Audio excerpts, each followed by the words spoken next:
विद्यार्थियों, पिछले लेक्चर में हमने डिफरेंशिएशन इन oocyte ये पढ़ा था। इसके बाद टाइप्स ऑफ एग्स, यानी जो अंडे होते हैं उनके कितने प्रकार होते हैं और ये जो उनके प्रकार होते हैं उनका निर्धारण किसके आधार पर होता है, ये प्रारंभ किया था।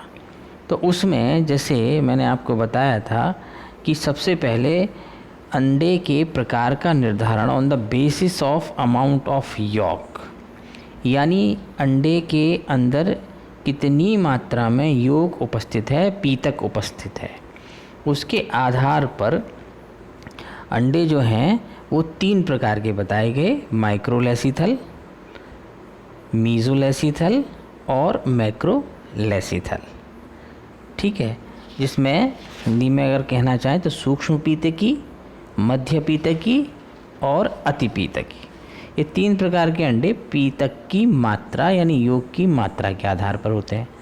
अब ये कुछ उदाहरण मैंने आपको अगली जो स्लाइड में आप देख रहे हो ये आपको बताए थे, जिसमें ह्यूमन का, मनुष्य का ओवम है, मेंढक का अंडा है, मुर्गी का अंडा है, इंसेक्ट का अंडा है। ये इनकी अंदर योग की मात्रा के आधार पर इनके वर्गीकरण में कौन कौन से प्रकार के हैं ये बताए थे। और ह्यूमन बीइंग का ओवम। अब आते हैं दूसरे बिंदु पर, यानी कि दूसरा प्रकार on the basis of distribution of योग, यानी पीतक के वितरण के आधार पर। होता क्या है कि अंडे में जो कोशिका द्रव्य होता है, साइटोप्लाज्म होता है, इसको हम ऊप्लाज्म कहते हैं।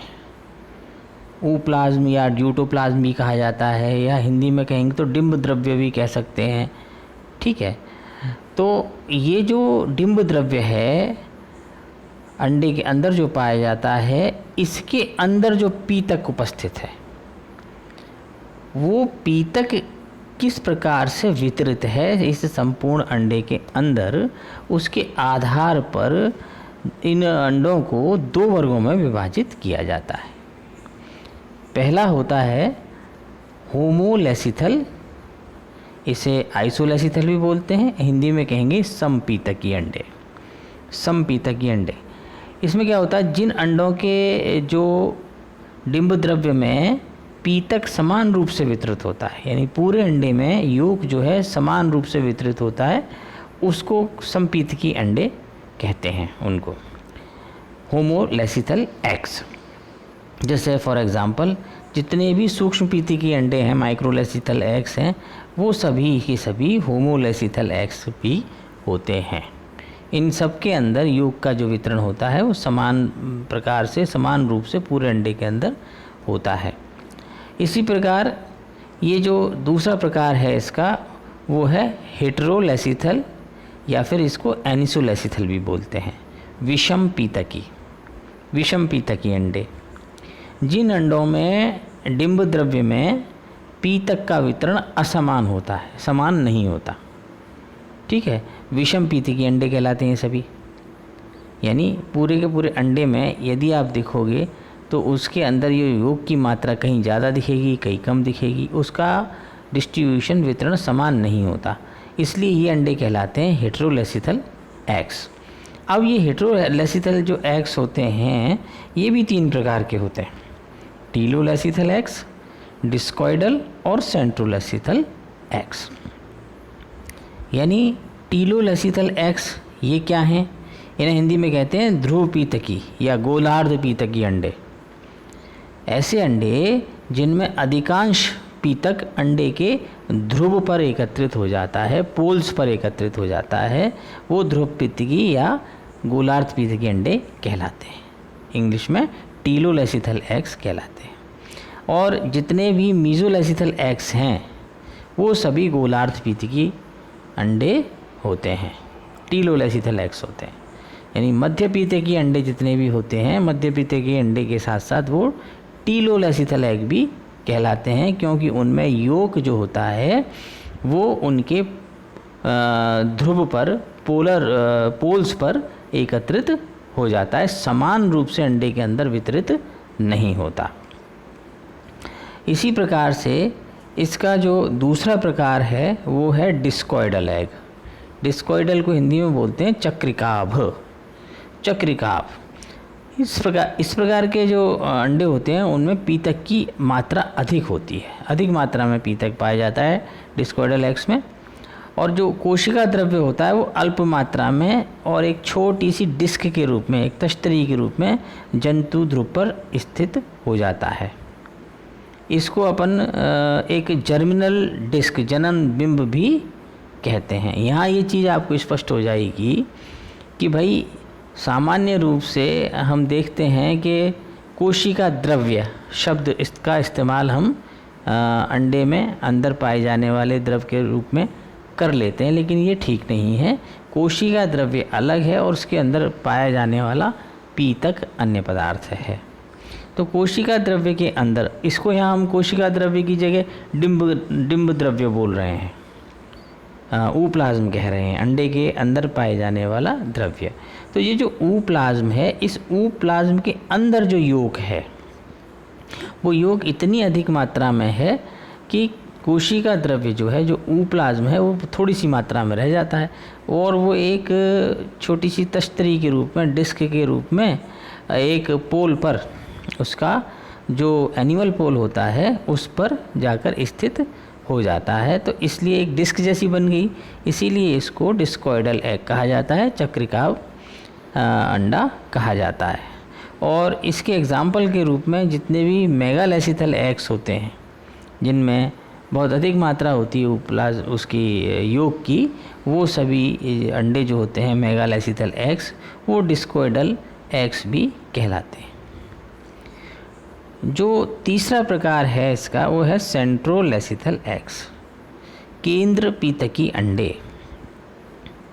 इन अंडों में जो पीतक होता है वो अंडे के मध्य में स्थित होता है और ये चारों तरफ से ऊप्लाज्म से घिरा हुआ रहता है।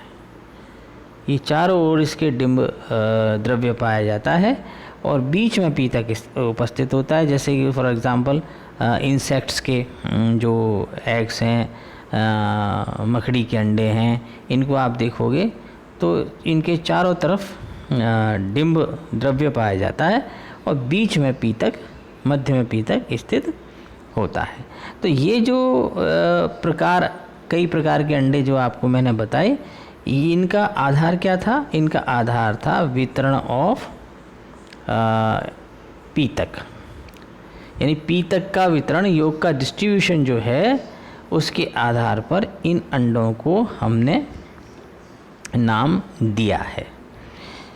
अब आगे बढ़ते हैं। तीसरा जो प्रकार निर्धारित होता है अंडे का, वो होता है उसके कवच के आधार पर, on the basis of shell. On the basis of shell दो प्रकार के अंडे पाए जाते हैं, कवच की उपस्थिति और कवच की अनुपस्थिति के आधार पर हम दो प्रकार के अंडे देखते हैं। एक तो होते हैं क्लीडोइक एग्स, इनको बोलते हैं सकोशीय अंडे, क्लीडोइक एग्स, सकोशी अंडे। और दूसरे होते हैं अकोशी अंडे, यानी नॉन क्लीडोइक एग्स। इनमें क्या अंतर है? क्लीडोइक एग्स जो होते हैं, इस प्रकार के अंडों के चारों ओर एक कठोर कैल्शियम का बना हुआ कवच पाया जाता है और ये अंडे अपने मोटे, और इसमें जो कवच होता है उसमें छिद्र भी पाए जाते हैं, जिससे बाह्य वातावरण में जो गैसें होती हैं उन गैसों का आदान प्रदान भी ये कर सकते हैं, जैसे ऑक्सीजन और कार्बन डाइऑक्साइड आदि गैसों का आदान प्रदान इन छिद्रों के माध्यम से किया जा सकता है। तो ऐसे छोटे छोटे जो छिद्र होते हैं वो इन अंडों के मोटे कवच में पाए जाते हैं। जैसे फॉर एग्ज़ाम्पल रेप्टाइल्स के जो एग्स हैं, एवीज के हैं, इंसेक्ट्स के जो एग्स हैं, इन सभी के अंडे एक कठोर कवच के द्वारा कवर्ड रहते हैं। दूसरे प्रकार के जो अंडे हैं वो हैं नॉन क्लीडोइक अंडे।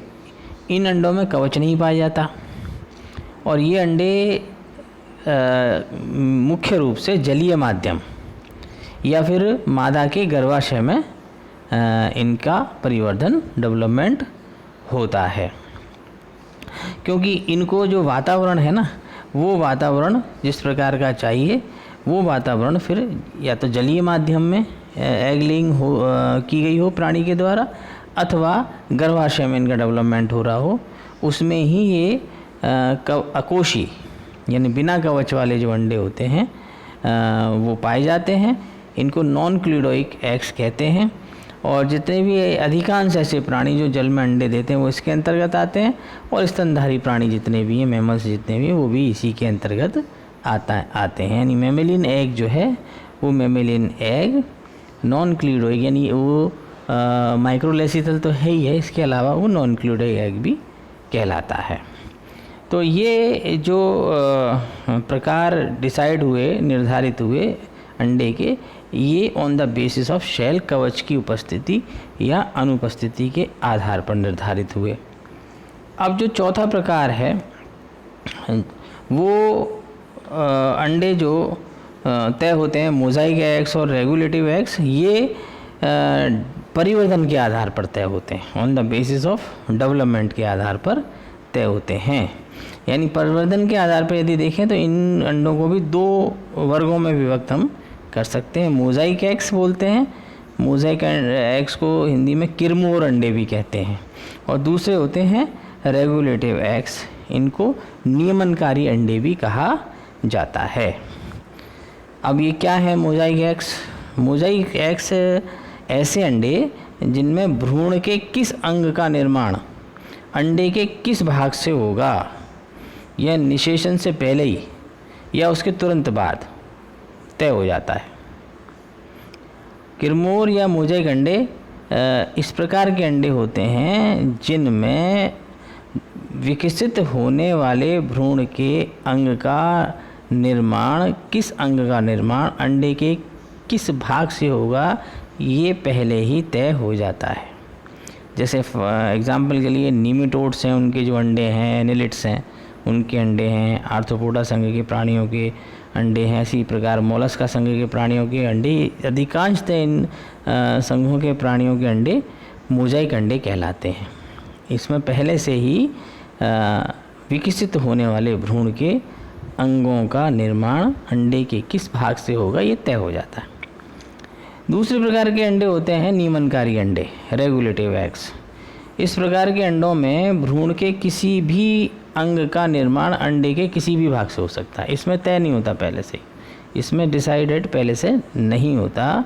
ऐसे अंडे जो होते हैं वो रेगुलेटिव एग्स कहलाते हैं, और ख़ासतौर से ये इकाइनोडर्मेटा संघ के प्राणी जितने भी होते हैं वो, या फिर जितने भी वर्टिब्रेट्स होते हैं उनके जो अंडे होते हैं वो रेगुलेटिव एग्स के अंतर्गत आते हैं, जिनमें पहले से ये तय नहीं होता कि अंडे के किस भाग से किस अंग का निर्माण होगा। तो ये अंडों के प्रकार, किस प्रकार से कितने प्रकार के अंडे होते हैं और उनका निर्धारण किस आधार पर होता है, ये आपको मैंने बताया।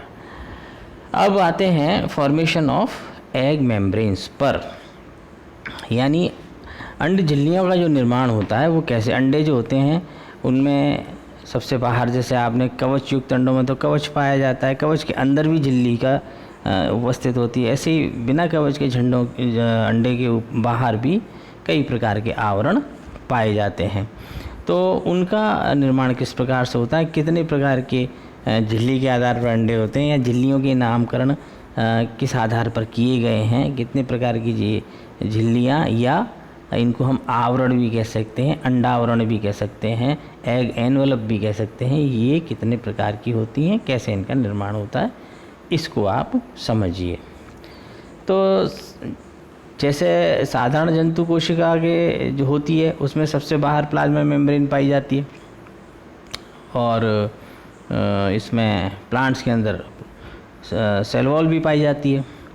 तो सामान्य जंतु कोशिका के समान ही जो अंडे की कोशिका होती है उसके चारों ओर भी प्लाज्मा मेम्ब्रेन का आवरण पाया जाता है, और इसको अंडे को और अधिक सुरक्षा प्रदान करने की दृष्टि से ये जो प्लाज्मा झिल्ली होती है, इस प्लाज्मा झिल्ली के बाहर भी कुछ आवरण पाए जाते हैं जिनको प्रोटेक्टिव कवरिंग या प्रोटेक्टिव एनवलप्स कहते हैं। इनको एग मेम्ब्रेन्स भी कहा जाता है। कई जगह इसको एक्सेसरी एग मेम्ब्रेन्स भी कहा जाता है, सहायक अंड झिल्लियाँ भी कहते हैं, सहायक अंड झिल्लियाँ। तो इनकी जो उत्पत्ति हुई उसके आधार पर इनको 3 वर्गों में हम विभाजित कर सकते हैं, इन किसको, एग मेम्ब्रेन्स को।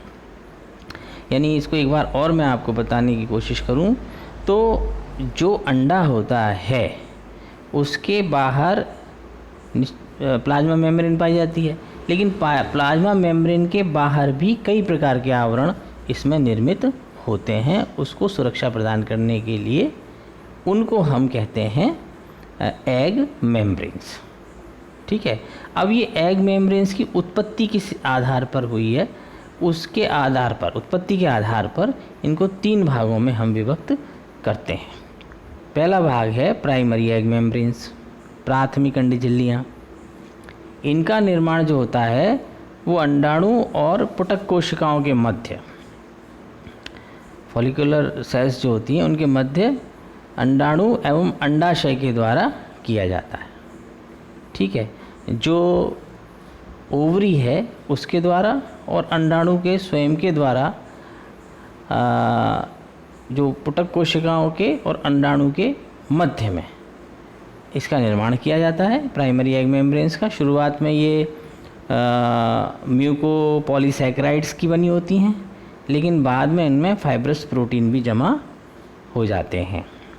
तो ये जो प्राइमरी एग मेम्ब्रेन्स हैं, ये जो प्राइमरी एग मेम्ब्रेन्स हैं, ये विभिन्न प्राणियों में अलग अलग नामों से जानी जाती हैं। तो ये प्राइमरी एग मेम्ब्रेन्स लेकिन अलग अलग प्राणियों में ये अलग अलग नामों से जानी जाती हैं।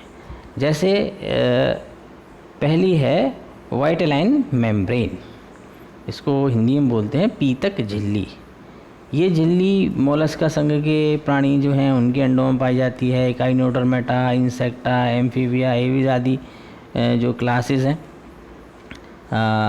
इनके प्राणियों में ये वाइटेलाइन मेम्ब्रेन पाई जाती है। ट्यूनिकेट्स और मछलियाँ जो हैं इनमें इसी झिल्ली को, वाइटेलाइन मेम्ब्रेन को कोरियन नाम से हम जानते हैं। कोरियन नाम से इसको हम कहाँ, किस में, मछलियों में और ट्यूनिकेट्स में इसको, इसी झिल्ली को, वाइटेलाइन मेम्ब्रेन को कोरियन कहते हैं। इसी प्रकार से दूसरी जो झिल्ली होती है वो होती है जोना रेडिएटा। जोना रेडिएटा जिसको हम अरांकित अंडावरण भी कह सकते हैं। ये एक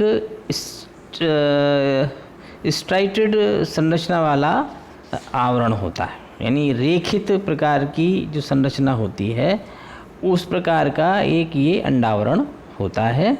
और जो मछलियाँ होती हैं, ख़ासतौर से शार्क मछलियाँ होती हैं और बोनी फिशेस होती हैं, कुछ रेप्टाइल्स होते हैं, एम्फीबिया वर्ग के भी कुछ प्राणी होते हैं, उनमें ये जोना रेडिएटा पाई जाती है। इसी प्रकार से तीसरा है जोना पेल्यूसिडा। जोना पेल्यूसिडा को हम पारदर्शी अंडावरण भी कहते हैं। ये अरेखित है, ये स्ट्राइटेड नहीं है और पारदर्शी झिल्ली है एक प्रकार की, और स्तनधारी प्राणियों के अंडे पर पाई जाती है। यानी ये इस प्रकार की झिल्ली है जिसमें इसके अंदर होने वाली गतिविधियों को भी देखा जा सकता है, इतनी पारदर्शी ये होती है। ऐसे ये 3 प्रकार की ये झिल्लियाँ हुई और एक चौथी प्रकार का आवरण और होता है जिसको कहते हैं जेली एनवेलप। ये भी प्राइमरी एग मेम्ब्रेन्स के अंतर्गत ही आता है। ये झिल्ली काइनोडर्मेटा संघ और कुछ दूसरे इन्वर्टिब्रेट्स समुद्री प्राणियों के अंडों पर पाई जाती है। तो ये एक प्रकार की जेली होती है और जेली का ही एक मोटा आवरण सा अंडे के चारों तरफ तैयार हो जाता है, इसको जेली एनवेलप कहते हैं। तो ये 4 प्रकार की जो झिल्लियाँ हुई ये कहलाती हैं प्राइमरी एग मेम्ब्रेन्स, जिसमें वाइटेलाइन मेम्ब्रेन, जोना रेडिएटा, जोना पेल्यूसिडा और जेली एनवेलप आता है। उसके बाद आते हैं सेकेंडरी एग मेम्ब्रेन्स, द्वितीयक अंड झिल्लियाँ। इनका निर्माण जो होता है वो प्राथमिक अंड झिल्ली के बाहर फॉलिकल सेल जो होती हैं उनके द्वारा किया जाता है। जितने भी कीट होते हैं, एसिडिसियंस होते हैं, एसिडियंस होते हैं और साइक्लोस्टोम्स होते हैं, उनके अंडों पर एक काइटिन का बना हुआ आवरण पाया जाता है प्राइमरी एग मेम्ब्रेन के ऊपर। इसको कहते हैं कोरियन, इसको कहा जाता है कोरियन। जैसे पीतक वाइटल एग मेम्ब्रेन जो है वो भी कोरियन कहलाती है ट्यूनिकेट्स में और मछलियों में, ठीक है। लेकिन ये जो कीटों में, एसिडियंस में और साइक्लोस्टोम्स के जो अंडे होते हैं उनमें ये सेकेंडरी एग मेम्ब्रेन जो होती है उनमें कोरियन कहलाती है। इसी प्रकार से जो रेप्टिलिया वर्ग के प्राणी हैं, एवीज हैं, एम्फीबियंस के अंडों में भी जो सेकेंडरी झिल्ली जो होती है, सेकेंडरी झिल्ली तो नहीं पाई जाती, लेकिन स्तनियों में जो द्वितीय अंड झिल्ली के स्थान पर ये पुटक कोशिकाओं का एक स्तर पाया जाता है, इसको कोरोना रेडिएटा कहा जाता है। यानी सेकेंडरी एग मेम्ब्रेन्स जो हैं वो रेप्टिलिया, एविस और कुछ पुच्छ युक्त जो टेल जिनमें पाई जाती है उन एम्फीबियंस के अंडों में नहीं पाई जाती। लेकिन अब आप मैमल्स में देखें तो मैमल्स में जो सेकेंडरी एग मेम्ब्रेन होती है उसको बोलते हैं कोरोना रेडिएटा। कोरोना रेडिएटा ये क्या है, एक प्रकार की जो फॉलिकल सेल्स है ना उन्हीं का एक आवरण जैसा होता है। वो देखने को मैंने एक स्लाइड पहले भी आपको दिखाई थी, इसे आप देख सकते हैं ह्यूमन ओवम में। ये कोरोना रेडिएटा की जो कोशिकाएं चारों तरफ आप देख रहे हो, कोरोना रेडिएटा का जो कवरिंग आप देख रहे हो ये पुटक कोशिकाओं का आवरण होता है। इसी प्रकार जो मैंने आपको जोना पेल्यूसिडा बताया, जो पारदर्शी आवरण होता है वो ह्यूमन ओवम में पाया जाता है, वो जोना पेल्यूसिडा कोरोना रेडिएटा के ठीक नीचे का आवरण जो काले रंग की पट्टी जैसी आपको दिखाई दे रही है, ये जोना पेल्यूसिडा है। इसके बाहर का जो आवरण है ह्यूमन ओवम में, मनुष्य के अंडाणु में, वो कोरोना रेडिएटा का आवरण है।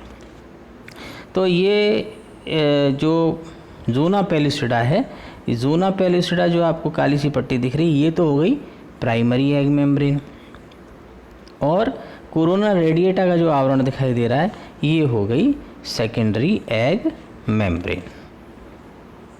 अब आगे बढ़ते हैं। तृतीयक अंड झिल्लियाँ, टर्शरी एग मेम्ब्रेन्स। जो टर्शरी एग मेम्ब्रेन्स होती हैं इनका निर्माण जो अंडवाहिनी होती है और उसकी अन्य जो सहायक संरचना होती है उनके द्वारा जो सीक्रेशंस किए जाते हैं उनसे होता है, ठीक है। तो ओविडक्ट जो ओविडक्ट कहलाती है, अंडवाहिनी कहलाती है फीमेल्स के अंदर, उस अंडवाहिनी में और उसके साथ जो अन्य एसेसरी स्ट्रक्चर्स होते हैं उनके द्वारा जो सीक्रेशंस होते हैं उनके माध्यम से ही टर्शरी एग मेम्ब्रेन्स का निर्माण किया जाता है। जैसे इसमें भी कुछ प्रकार हैं। जो एम्फीबियंस होते हैं उनके अंडों के बाहर एक जेली का आवरण पाया जाता है, एक जेली कोट भी कह सकते हैं। ये तृतीयक झिल्ली के रूप में पाया जाता है और ये जेली कोट अंडवाहिनी द्वारा ही सीक्रेट किया जाता है। इसी प्रकार से जो ओविपेरस पास्थेल मछलियों के अंडे होते हैं उनमें एल्ब्यूमिन का एक कवच वो अंडों के चारों तरफ पाया जाता है। इसको हॉर्नी एग कैप्सूल भी कहते हैं, श्रृंगीय अंड कवच कहते हैं, ये भी पाया जाता है। तो ये भी एक टर्सरी एग मेम्ब्रेन के रूप में निर्मित किया जाता है। इसी प्रकार से जो रेप्टाइल्स होते हैं और एविस के क्लास के जो प्राणी हैं उनके अंडों में एल्ब्यूमिन और शेल मेम्ब्रेन सबसे बाहर जो पाए जाने वाला जो कठोर कवच होता है जो कैल्शियम कार्बोनेट का निर्मित होता है उसमें तृतीयक झिल्ली के रूप में वो माना जाता है। जो कि ये जो झिल्लियाँ होती हैं ये बनती हैं फर्टिलाइजेशन के बाद, निषेचन के बाद, यानी जो कवच भी है वो थर्ड मेम्ब्रेन के रूप में ही, तृतीयक मेम्ब्रेन के रूप में भी उसको कहा जाता है, जिनको शेल मेम्ब्रेन्स कह सकते हैं। शेल मेम्ब्रेन्स, एग मेम्ब्रेन्स की जगह शेल मेम्ब्रेन्स भी कहा जाता है। तो इस प्रकार से ये तीन प्रकार की झिल्लियाँ, एग मेम्ब्रेन्स अंडों में देखने को मिलती हैं।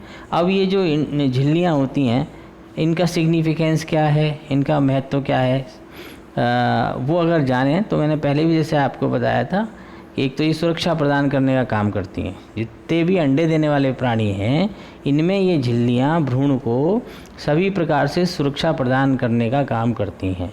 इसके साथ साथ ये टेम्परेचर का भी एक नियमन करती हैं, तापमान का भी। जितना तापमान आवश्यक है चाहिए अंडे को उतना ही तापमान उसके अंदर रहे, इसका भी प्रयास इन झिल्लियों के द्वारा होता है। पीएच का संतुलन भी इन झिल्लियों के कारण से ठीक प्रकार से बना रहता है अंडे के अंदर। और इसके अलावा भी जो वातावरण में परिवर्तन होते हैं उनसे भी अंडों को बचाने में ये झिल्लियाँ मदद करती हैं। जैसे कुछ प्राणियों में स्वनिषेचन होने की संभावना रहती है, सेल्फ फर्टिलाइजेशन होने की संभावना रहती है, वहाँ भी ये झिल्लियाँ काम में आती हैं। और ये जो तृतीय झिल्ली के रूप में एल्ब्यूमिन पाया जाता है कई प्राणियों में, जैसे मैंने आपको बताया उपास्थल मछलियों में पाया जाता है, तो ये जो एल्ब्यूमिन है ये एक प्रकार का अतिरिक्त पोषक पदार्थ के रूप में भी काम में आता है। विविपेरस प्राणियों में ये जो झिल्ली होती है इसमें एक से अधिक शुक्राणु उनका प्रवेश नहीं हो पाता, यानी पॉलीस्पर्मी की समस्या जो होती है, अधिक शुक्राणु के प्रवेश की जो समस्या होती है उसके निदान में ये झिल्ली काम आती है।